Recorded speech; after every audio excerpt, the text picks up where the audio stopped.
Hi, I'm Adam Spencer, and welcome to Day One, the podcast that spotlights Australian startups, founders, and the organizations that empower Australian entrepreneurship.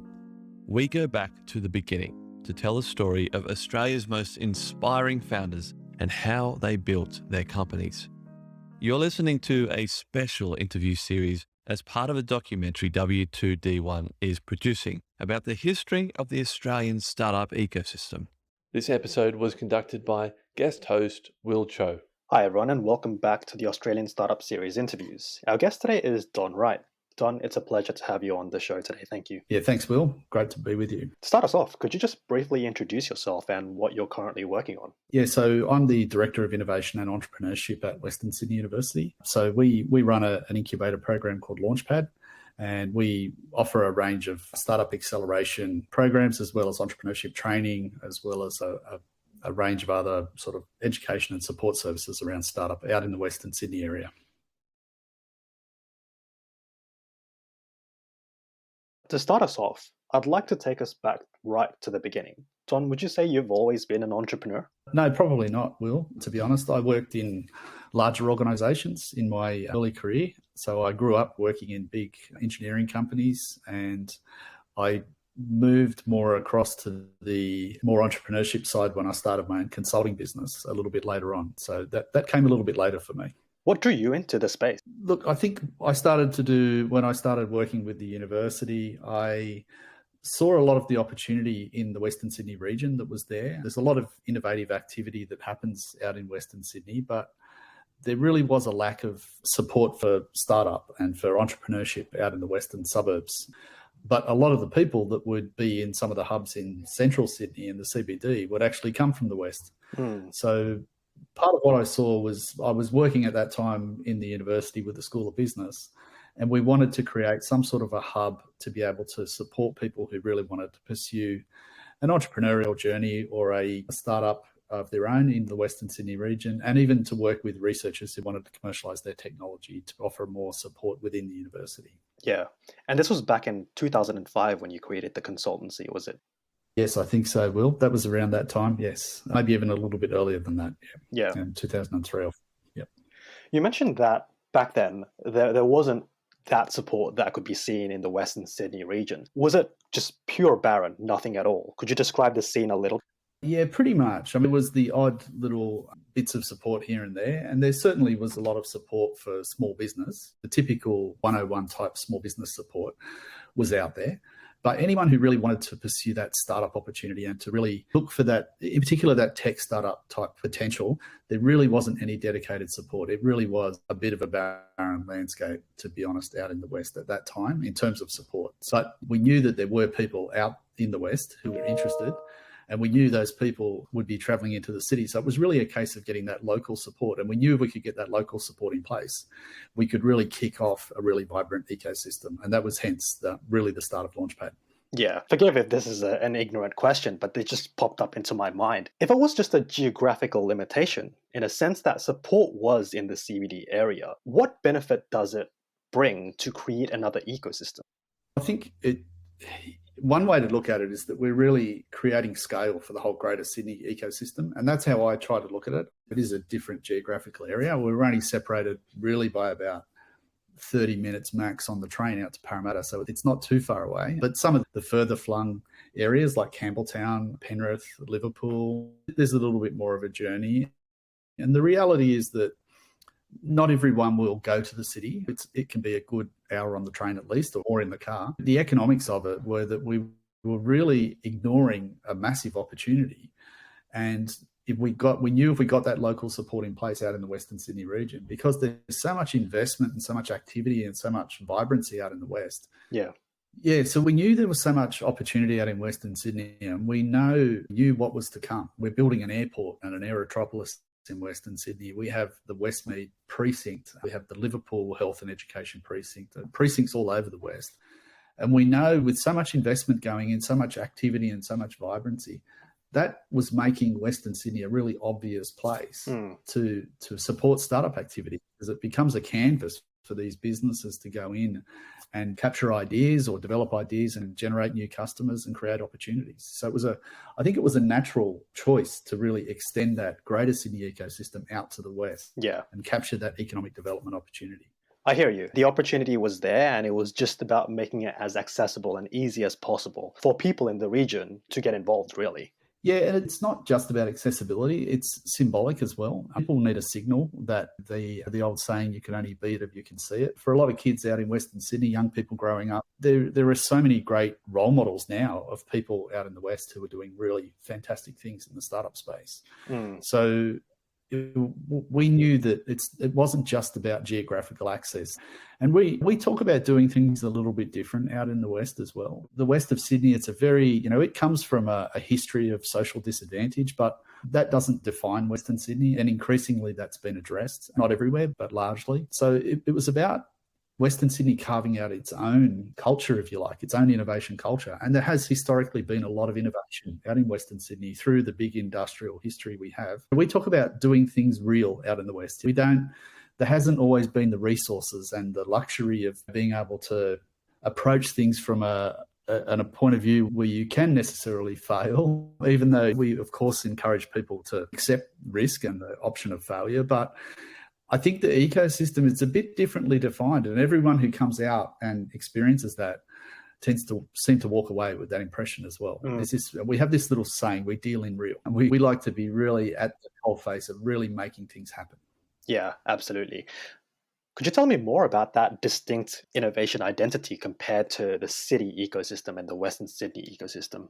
I think diversity is another really important factor. If you look at our populations, we are the most diverse region in Australia. Our university is, I think, the most diverse university in Australia. And within those multicultural populations that are spread across Western Sydney, there's just such a wealth of richness and people who come from entrepreneurial backgrounds in their home countries. And often they're coming from countries where it's not an option to go and do a startup. It's a necessity to feed your family, is to go off and start your own business. So the drivers have been sometimes a little bit different. So they bring this unique perspective that really drives, I think, a lot of the essence of the ecosystem. The other thing that I think defines us is opportunity. As I talked about before, there is just so much investment and potential and so much happening in the West that just creates this new level of growth that can happen. We tend to try to get our startups that we support, we try to really look at not only supporting them in terms of growing their business, but market immersion. We really look at that opportunity to take them out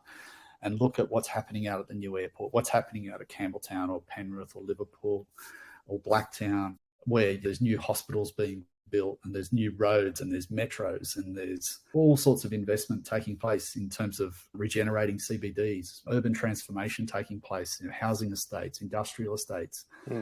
So in areas like construction and infrastructure, those areas in particular, and other areas like health and education, it's just creating so much opportunity for really smart people to jump in with good solutions and access a local market opportunity. Again, that's where those sorts of factors are what differentiates us. Don, from your experience being in the ecosystem for about a decade and a half, what are some of the biggest gaps that you've observed? I think if I take that Western Sydney regional perspective, it was high quality programming. We've really tried to address that. And again, that's what we've tried to create as a point of difference, that in our accelerator programs, we really focus on the quality of the program, the depth of the content. We really try to focus on the experience of the participants in our programs and the way we support them from a facilities point of view, from a digital access point of view in terms of the systems they work with, the connections we provide, the way that we build our network, the people that we bring into our incubators.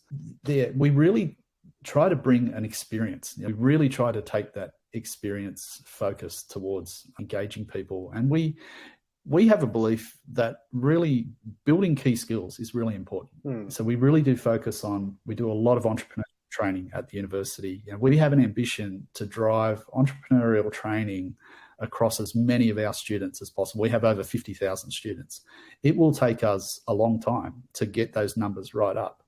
But this year alone, we've already worked with probably 1,000 students to provide entrepreneurial training. So we want to create a shift in the labour market in Western Sydney where we're pushing more entrepreneurs out into the market. This is the way that our region will grow and really capitalise on all of that growth and investment that's happening in the region. We need more entrepreneurial people and more intrapreneurial people working within organisations that can be more creative and generate more new ideas.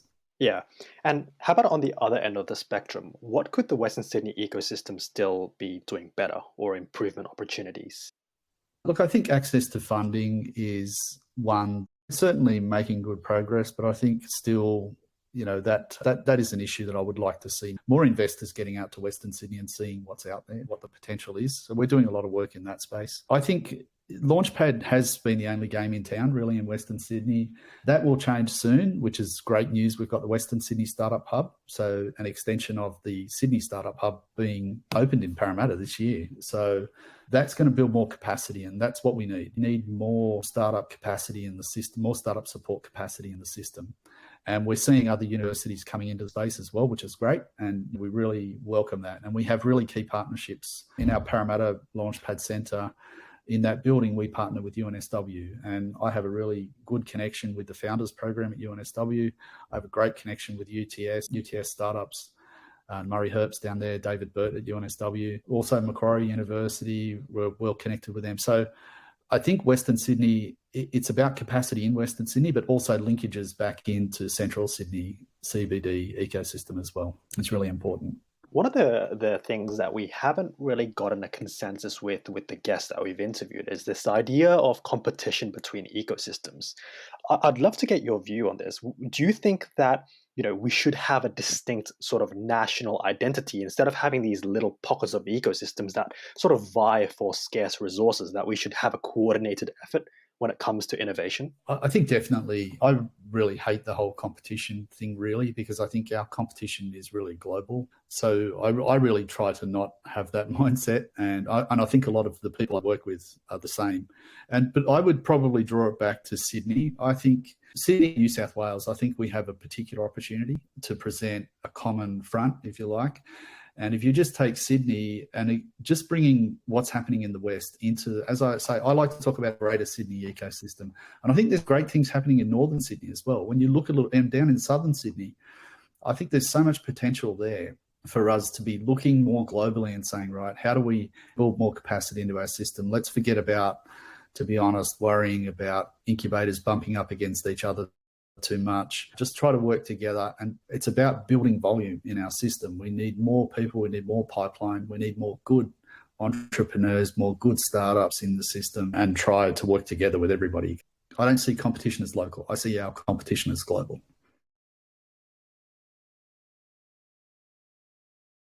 This is a broad-ended question that I'd love to get your perspective on.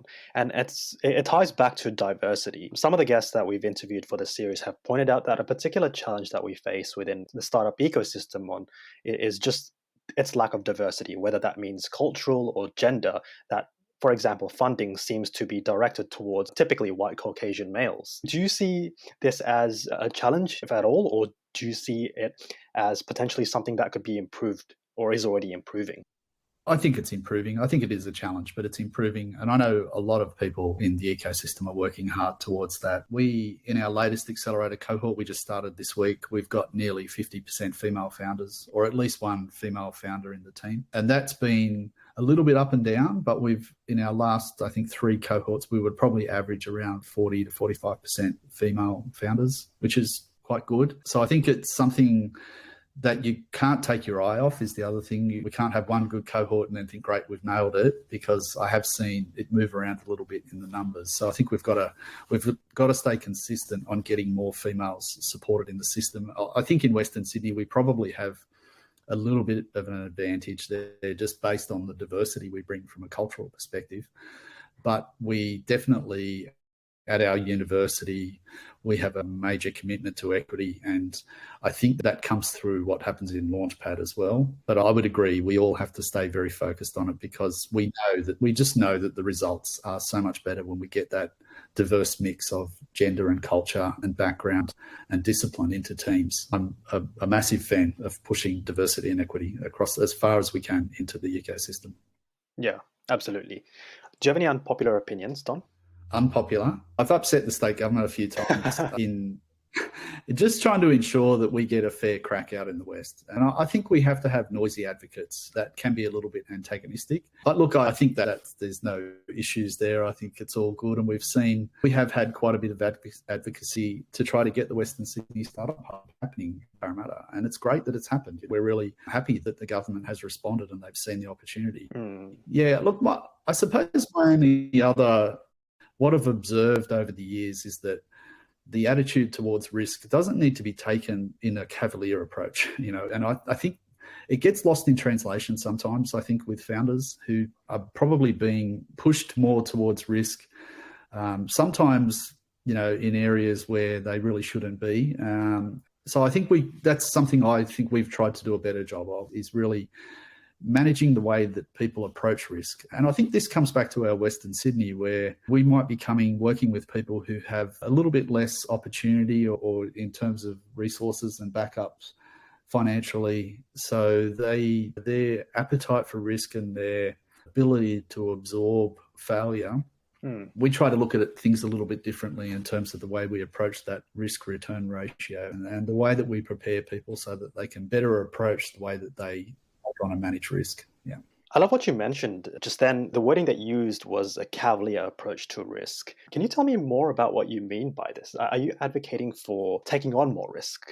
No, I'm not advocating for taking on more risk or less risk necessarily. I think what I'm really talking about is just the way that we prepare people to understand the risks they're taking and to manage the risks they're taking.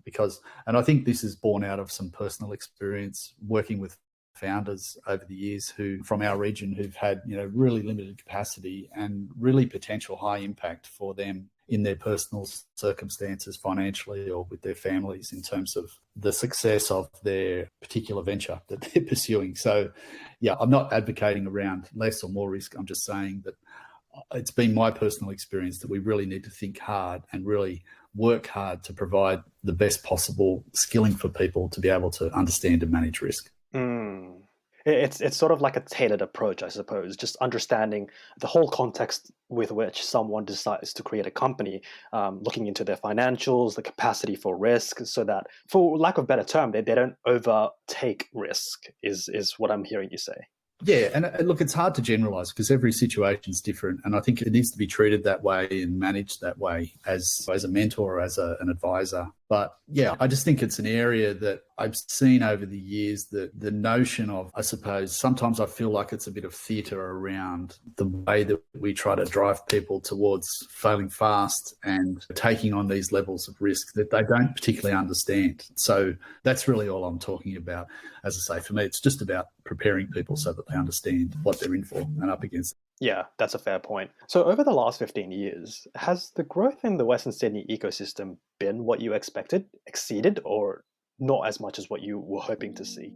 Look, I'm eternally unsatisfied with the level of growth, and I think that's just maybe my pessimistic mindset. If I take a step back and I look at what's changed, I think there's been a huge amount of change. We've definitely seen changes in the number of startup companies getting generated, the investment capital raised, the economic contribution to the regional economy that this change has made. But I think most pleasing for me, there's just a change in attitude. There's just far more understanding around the potential of startup.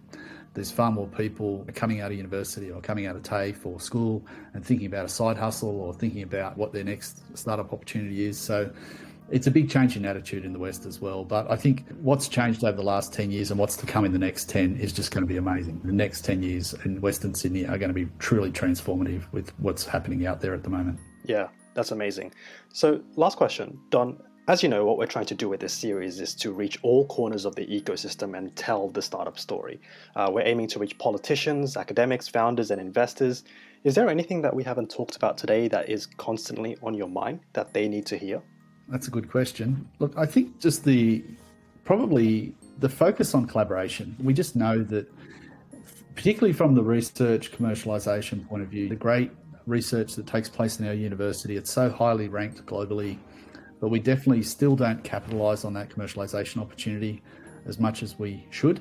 And we know governments are very exercised towards realising this opportunity, but we know that only happens when we get the collaboration piece. We've got to get the collaboration. We haven't talked about SMEs today, and I think the connectivity between startup and SME is really important. So from our university's point of view, and I know a lot of people in government, we've got to get that collaboration happening better across the ecosystem so that researchers, entrepreneurs from the community, investors, and just getting people connected more. For me, it's all about team. It's just about getting those right people in the team so that you create the potential that you need to manage the opportunity that's in front of a startup.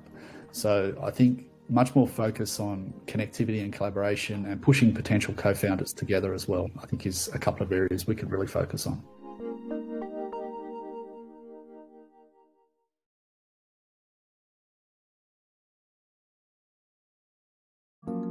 I hope you enjoyed that interview. More interviews are on the way. Follow the podcast wherever you're listening right now. Stay tuned for more interviews with many, many more amazing people from the Australian startup ecosystem. Thanks for listening and see you next time.